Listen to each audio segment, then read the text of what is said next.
Des centaines d'Irakiens ont manifesté près de la zone verte fortement fortifiée dans le centre de Bagdad mercredi soir, condamnant l'ingérence présumée des États-Unis dans les affaires intérieures du pays concernant la formation d'un nouveau gouvernement.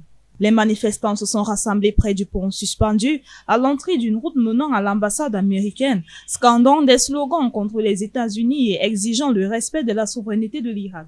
Le rassemblement est resté largement pacifique, bien que quelques échauffourées aient eu lieu avec les forces de sécurité qui ont empêché les manifestants de s'approcher de l'entrée de l'ambassade américaine. Aucun blessé n'a été signalé.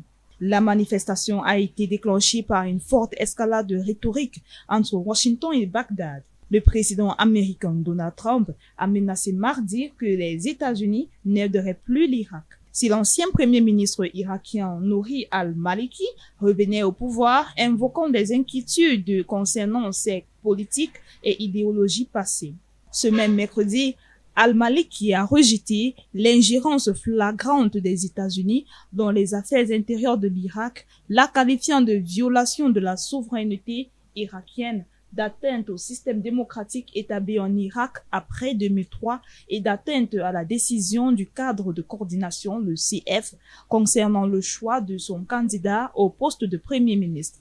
Le CF irakien, une alliance regroupant les partis chiites et le plus grand bloc parlementaire, a annoncé samedi la nomination officielle de al-Maliki pour un troisième mandat à la tête du gouvernement.